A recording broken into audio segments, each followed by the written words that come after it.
Arrancamos. Dale. Bien. Bueno, dejo de verme en vivo. Bueno, me presento primero. Mi nombre es Franco Virgioni y formo parte de la cátedra de PCA. Soy adscripto y soy ayudante del 2011 y bueno, ahora estoy finalizando la adscripción. Y bueno, la idea era invitarles a una clase de repaso de la unidad 4 de PC que se llama La relación mente-cultura y en la que se ve lo que son los desarrollos de Jerome Bruner, que es un psicólogo estadounidense.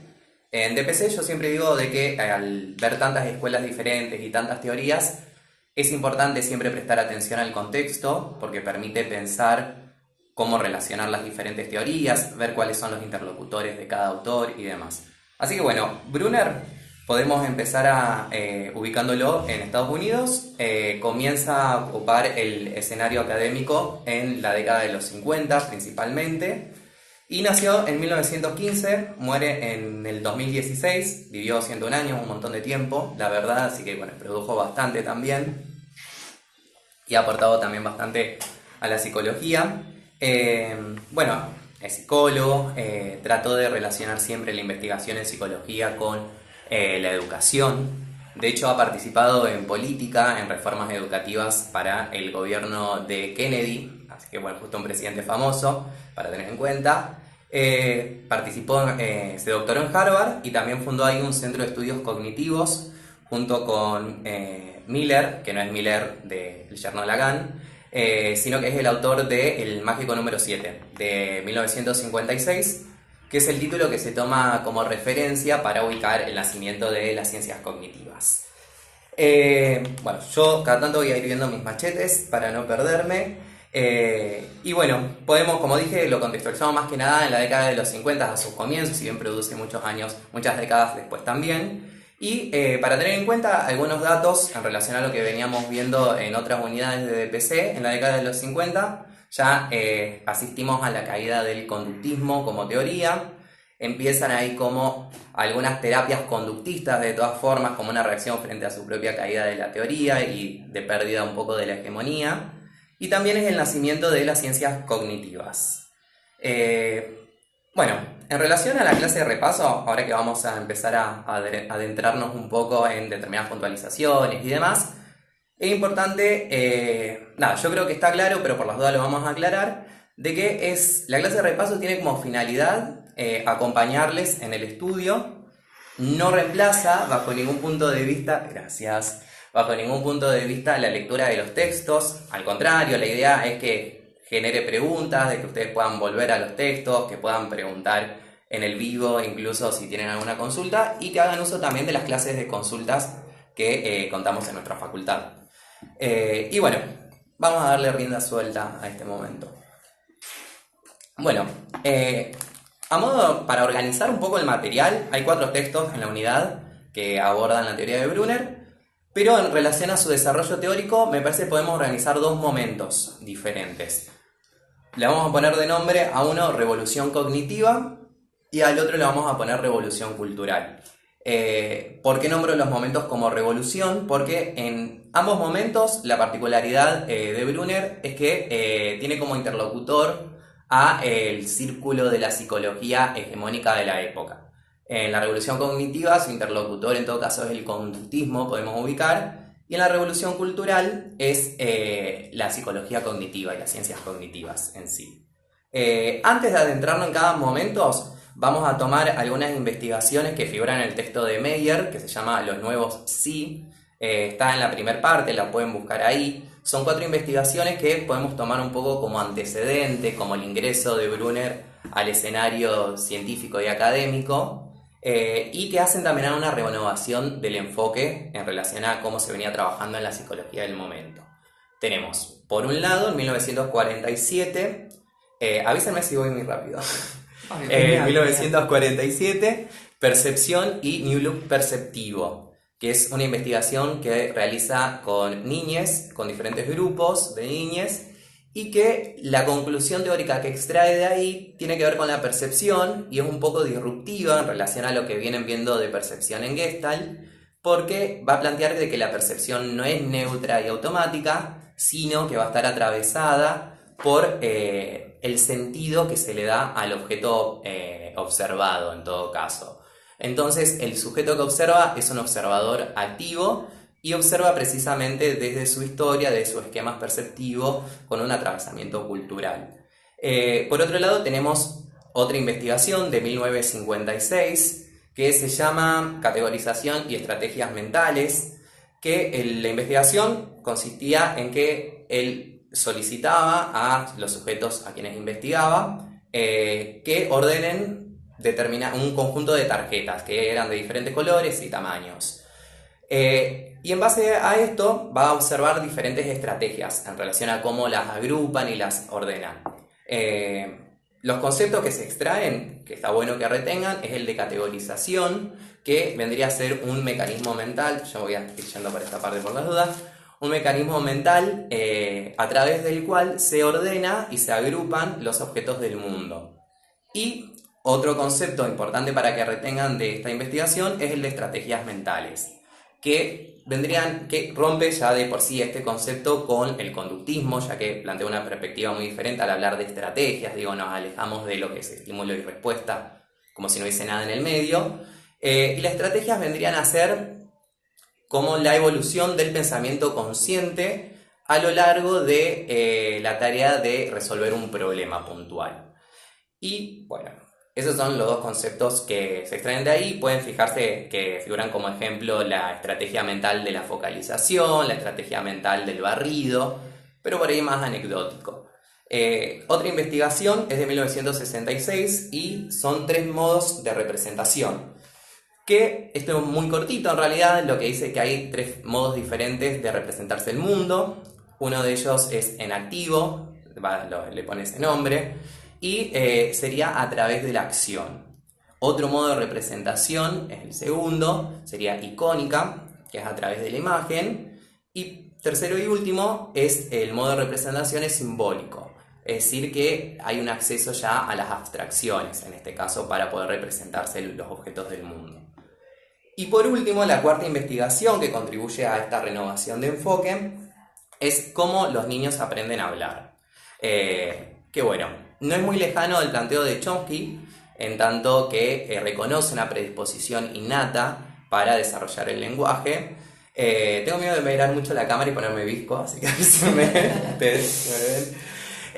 Pero bueno, la idea central y que lo separa de Chomsky, o que él se encarga, digamos, de remarcar, es que más allá de una predisposición innata, es importante para la adquisición del lenguaje, para la creación de sentido, de las diferentes expresiones, precisamente la interacción con el entorno que lo rodea, y ahí ingresa también la dimensión cultural. Pero bueno, esto era más que nada a modo de introducción, cómo ingresa al escenario académico. Y ahora vamos a adentrarnos, como le dije previamente, en lo que son los 2 momentos de desarrollo teórico de Brunner. En un primer momento vamos a hablar de la revolución cognitiva y vamos a ver su participación en la revolución cognitiva y también su partida. Hacemos una pausita ahí está. Y bueno, la revolución cognitiva, ¿qué vendría a ser? Lo podemos pensar como aquel impulso que había por instaurar al significado como un concepto central en la psicología.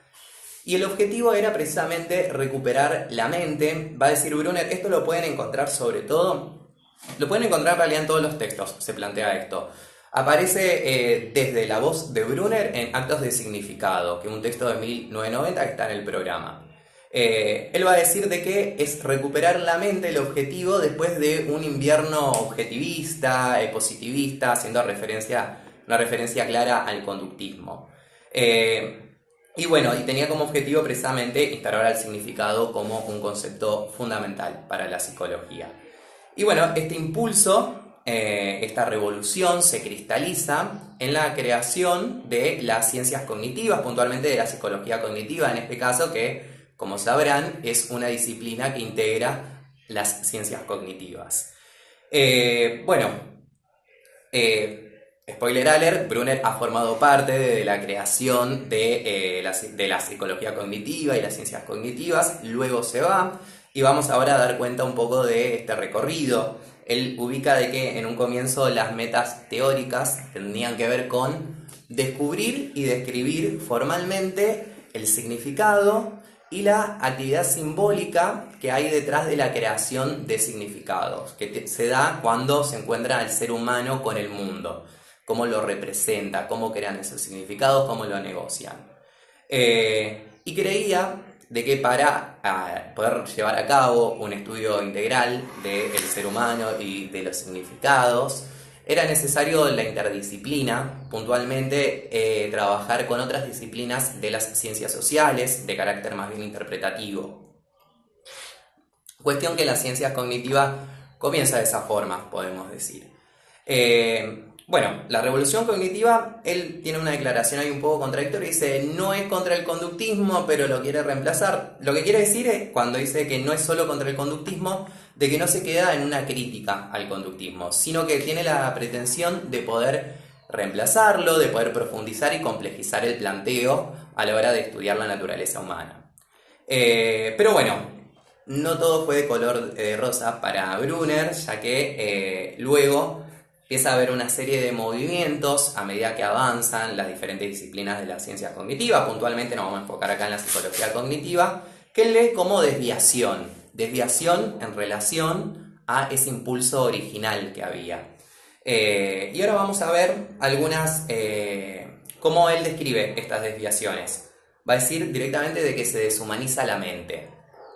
Una afirmación bastante fuerte, pero bueno, para poder entenderla es necesario contextualizar también en este caso, entender de que la sociedad postindustrial estaba atravesada en este momento por la revolución informática. Entonces es que ingresa el computacionalismo, por lo que no se haya entendido, como un criterio imprescindible para crear teoría en el marco de las ciencias cognitivas, y aparece la metáfora del ordenador también como un modelo para dar cuenta de la mente humana. Así que bueno, la desviación también se puede ver en un cambio de énfasis de estos conceptos fundamentales que pretendía para la psicología cognitiva, como era el significado y la construcción de significados. Se pasa el acento, por ejemplo, a la información y al procesamiento de información. Y va a aclarar, acá esto está muy bien desarrollado en el texto de Martina Elizalde, en el subtítulo de Críticas de Brunner, si lo quieren buscar ahí, explica muy bien este cambio de énfasis.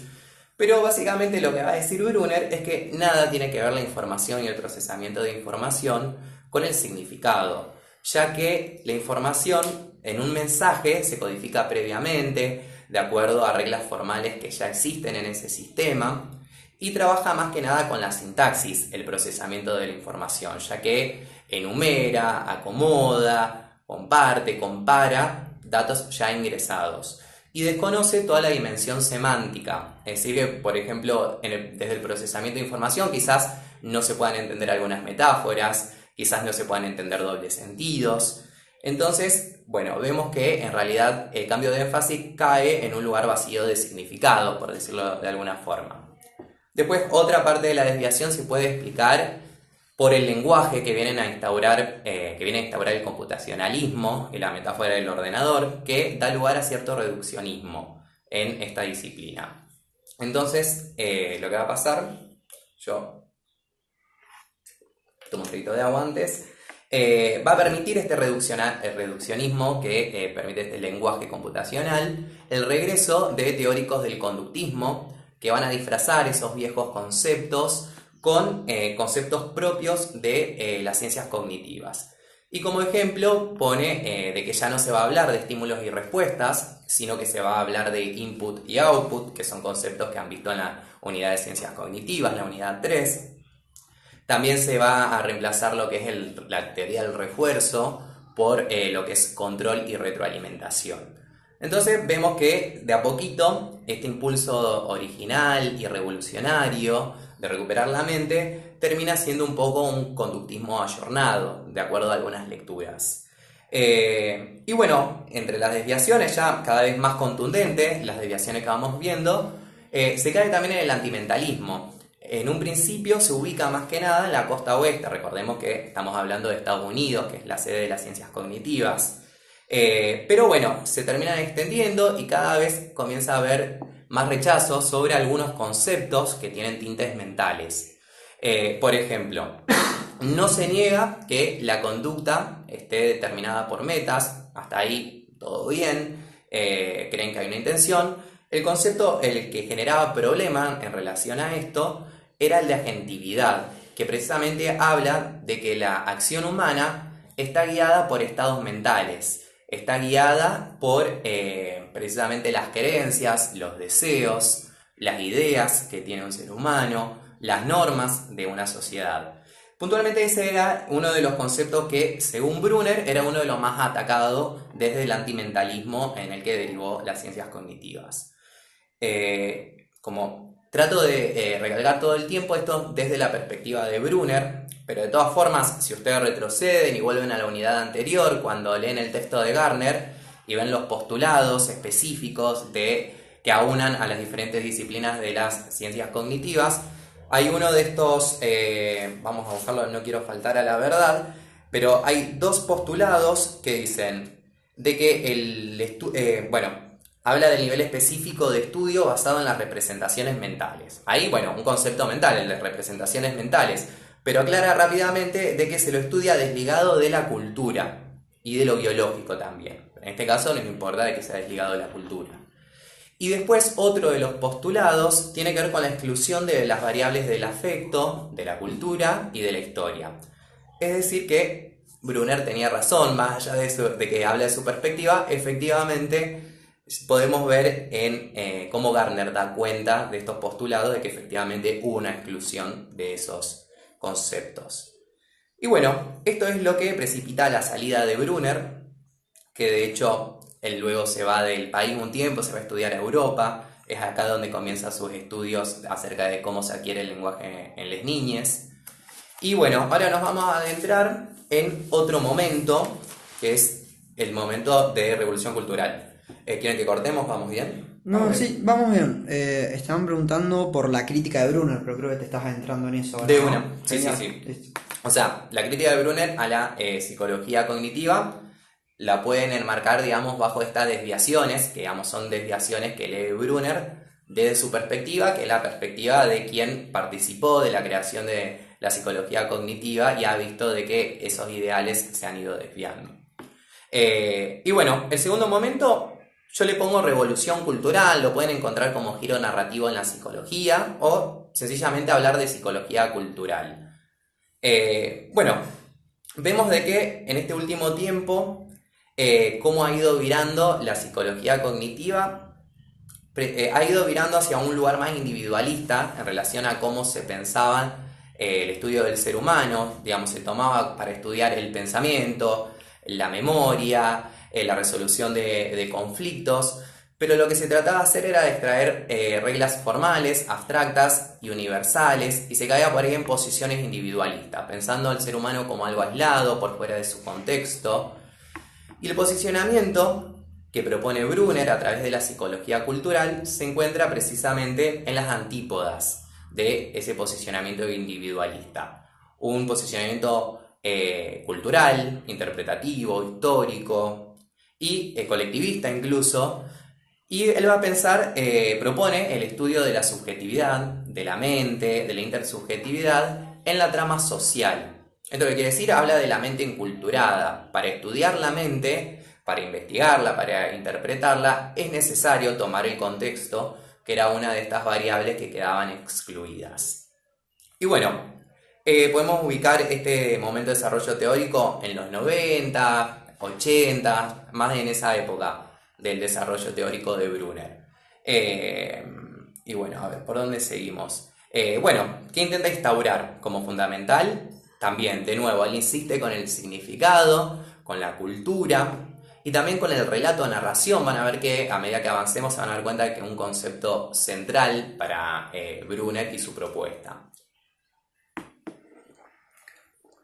Bueno, y esta psicología va a investigar cómo los seres humanos crean, transforman y dan sentido a las producciones culturales.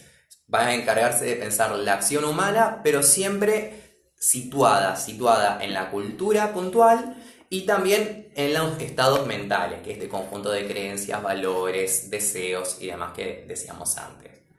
Eh, bueno, en relación a la revolución cultural decimos que está en las antípodas de la revolución cognitiva, en realidad de la psicología cognitiva, del computacionalismo.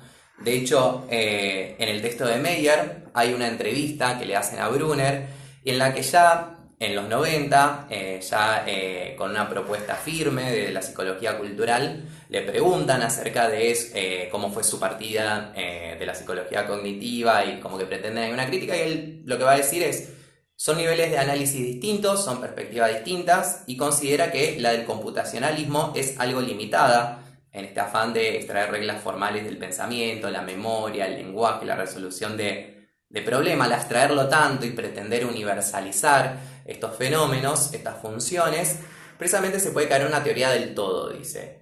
Y que también tiene métodos y modos de abordaje muy distintos el computacionalismo. Él cuando habla de computacionalismo en esos textos en realidad se refiere también a esa época de la psicología cognitiva de la que él se va. Si necesitan poner más agua, pongan tranquilo, no hay drama. Y bueno, va a decir que el abordaje propio del computacionalismo es un abordaje científico, formal, racional, objetivo, mucho más atravesado por lo que pueden pensar como el positivismo y el neopositivismo, que recurre también a la lógica matemática y a esa pretensión de universalizar.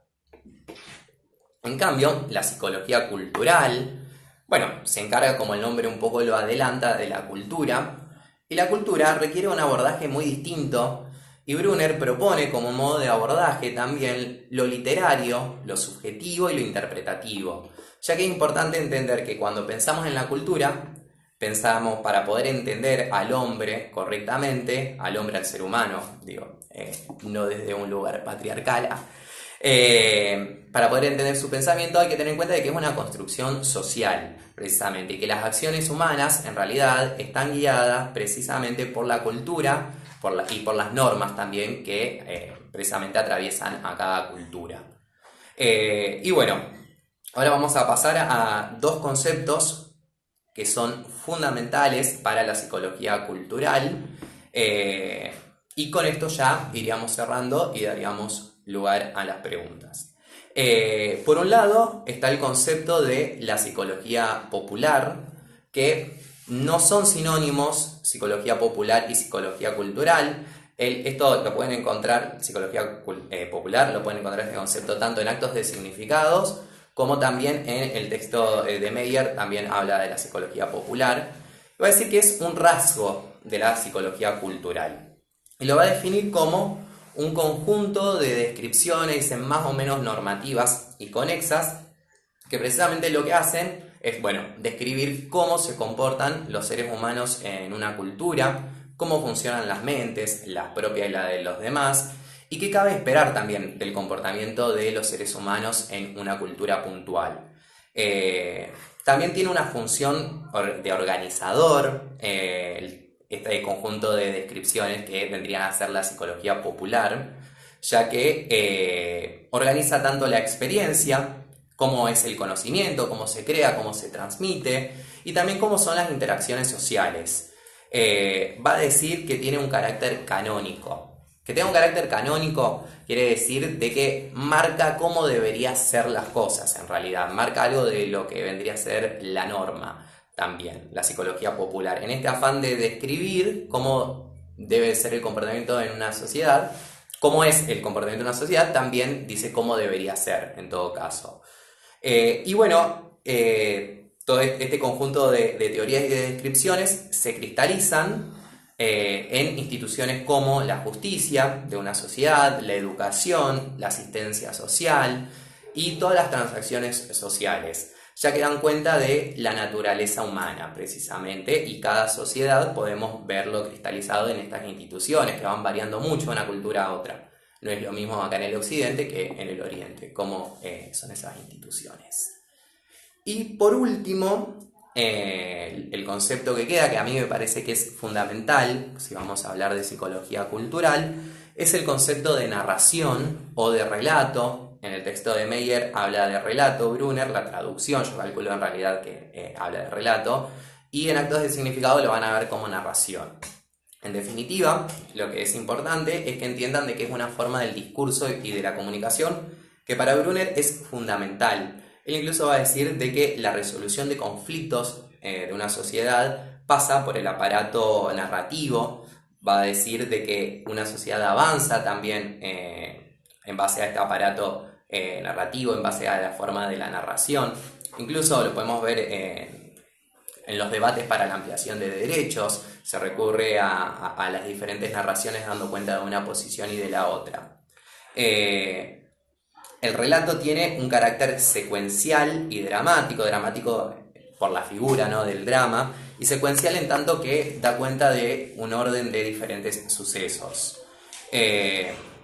Bueno, podemos ver, es tan importante para la naturaleza humana el relato, que va a ubicar algo muy importante de que las niñas, cuando son pequeñas, tienen particular atracción hacia esta forma del discurso a través de los cuentos y las historias que le cuentan, porque es precisamente lo que le permite explorar de un modo imaginario lo que es el mundo social y también así ir adueñándose de ir adquiriendo en todo caso diferentes significados propios de la interacción social.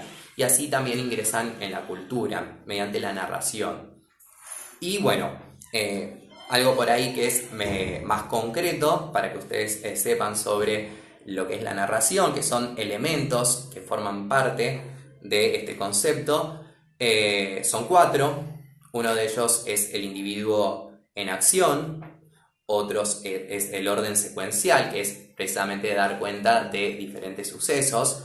Después está la intriga, que vendría a ser el momento en el que algo irrumpe, algo excepcional, marca un impas y la posibilidad de elegir entre diferentes acciones frente a ese problema. Y por último, la perspectiva del narrador, que es en realidad quien hace esa narración. Ahora vamos a dar algún ejemplo en los que se ponga a juego estos elementos. Pero bueno, es importante ubicar la importancia de la narración antes como algo que media entre el mundo canónico, es decir, entre el mundo cultural, donde están esas normas de lo que se debe hacer, y el mundo de las creencias personales y culturales, también, ¿qué creencia personal no tiene una base cultural? Pero bueno, entre el mundo de las creencias y los deseos, como un mundo íntimo. ¿En qué sentido media? Cuando hay determinada acción realizada por un ser humano que se escapa de lo canónico, precisamente es a través de la narración que se puede dar cuenta. Por ejemplo, ¿cómo se ponen en juego estos elementos en estos casos? Un individuo en acción, por ejemplo. Me voy a poner como ejemplo yo. Supongamos que tengo una reunión de trabajo a la que desde la canonicidad se espera que yo asista a las 5 de la tarde. Pero bueno, yo estoy en casa, me tengo que cambiar, me tengo que bañar, agarro la bici. Todo eso da cuenta del orden secuencial de hechos hasta llegar a ese momento. ¿Qué pasa? Camino a la reunión de trabajo, se me pincha la bici. Entonces veo que se me hace tarde, se me presenta ahí la intriga, este elemento donde se presenta algo excepcional, un problema que admite diferentes posibilidades de resolución. ¿Qué hago? Dejo la bici tirada en la calle y me tomo un taxi y llego a tiempo a la entrevista, que es lo que socialmente se espera que haga, o voy caminando despacio con la bici para que no me la roben y llego tarde al trabajo. Y bueno, y la perspectiva es de quien lo cuenta. Estos elementos se ponen en juego cuando precisamente ponemos en movimiento la narración, en el caso de que yo llegue tarde a esa entrevista de trabajo, llego a las 5:30 en vez de a las 5, entonces yo precisamente lo que hago es poner en juego estos elementos. Explico todo lo que hice hasta llegar al trabajo, explico precisamente el accidente de que se haya pinchado la bici en el camino, de que tuve que elegir y que en realidad me atrasé y fallé esa canonicidad precisamente por eso. Pero bueno, esto sería un poco el recorrido que elegí recortar para esta clase de repaso. Ahora vamos a un corte y vemos si tienen preguntas. Saludos. Mira, en cuanto a preguntas, lo único que hicieron Es el tema de la crítica de Brunner, pero bueno, Bien. creo que se desarrolló bien. No sé si querés aclarar algo por ahí en lo que fue su asociación con Miller en cuanto a Harvard y cómo se fue abriendo de ahí. Sí, por ahí. ¿Ahora estás filmando? Sí, sí, sí. Claro, fue ahí de folclore. No, yo Porque creo fue la que. única pregunta más que nada. Sí, sí, en realidad la crítica de Brunner es todo lo que se dice en lo que él lee como las desviaciones que hubo. Eso es lo que él critica, lo que Brunner critica a la psicología cognitiva. Con Miller puntualmente no rastreo en los textos una crítica puntual a él. Sí es cierto de que el centro de estudios cognitivos que tenían en común en Harvard fue cerrado en los 70 y bueno, él es en ese momento donde precisamente termina yéndose también de la psicología cognitiva. Incluso hay un texto que está en internet, se llama In Memoriam, que bueno, es un texto que se hace, un artículo en realidad, una publicación que se hace luego de su muerte. Hablan de que bueno, inmediatamente después es que directamente se va del país un tiempo a estudiar y dar clases en Europa, me parece que en Inglaterra, y es ahí donde estudia precisamente cómo se adquiere el lenguaje en las niñas. Pero todo lo que son las críticas es todo lo que dije en relación a las desviaciones, que si quieren las recordamos, que es esto de que se deshumaniza la mente a través de bueno, la irrupción de estos conceptos computacionales, la metáfora del ordenador y el computacionalismo como un criterio nuevo de cientificidad para la producción teórica, el cambio de énfasis, porque recuerden de que el impulso original hablaba de darle un lugar especial a la mente y al significado y cómo se construye el significado, y el cambio de énfasis es que se pone el acento en ver el significado en la información y en el procesamiento de la información, que son conceptos propios de la computación en realidad, y que precisamente dejan por fuera toda la dimensión semántica de precisamente la mente y la cultura y el significado. Después también critica que es a través de estos reduccionismos que permiten el acceso de nuevo bueno, los teóricos del conductismo, que precisamente, bueno, nada, era una revolución que se hacía, que tenía como interlocutor al conductismo en un principio. Entonces esto también lo pueden pensar como una crítica. Cris Iglesias dice, no le queda claro los dos conceptos fundamentales, psicología popular y el otro. Y el otro es narración o relato. Eh, que bueno, es importante que sepan, psicología popular piensen ustedes, imagínense una cultura, en diferentes culturas. Cada cultura va a tener un sistema, un conjunto de descripciones de cómo se comporta y de cómo se piensa dentro de esa cultura. Y lo que permite precisamente es entender cómo se maneja la gente dentro de esa misma cultura y también cómo se deberían manejar y cómo se debería manejar uno. Son teorías populares en realidad, no es la psicología popular no es un conjunto formal de conocimientos y de teorías que nos enseñan, sino que es desde la informalidad, se adquiere en conjunto al lenguaje, a la cultura.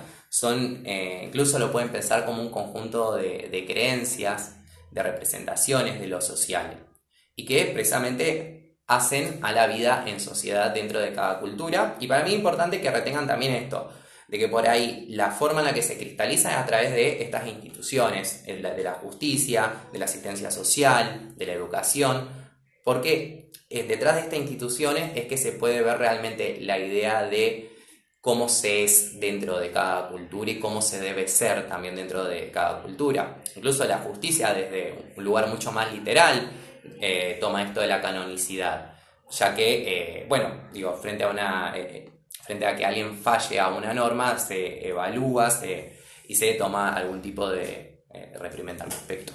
Rocío pregunta si es recomendada preparar esta unidad para rendir y relacionar con otras. Sí, si te sentís cómoda con esta unidad, sí, yo recomiendo mucho que preparen temas con los que se sientan cómodos porque es con lo que van a abrir el examen. Por ahí siempre recomiendo más que nada que preparen mejor ciencias cognitivas, que al ser un poco más complejo le pueden meter mucho más tiempo para prepararlo y por ahí las preguntas que queden por fuera de eso quizás sean sobre unidades que les resulten más sencillas, sobre conceptos que no sean tan complejos. Pero bueno, yo creo quizás si la psicología cultural sentís que te sentirías cómodo dándolo y que te representaría cierta dificultad que te lo pregunten por fuera de tu tema, dale para adelante. Bueno, genial, muchísimas gracias, Franco. Gracias a ustedes.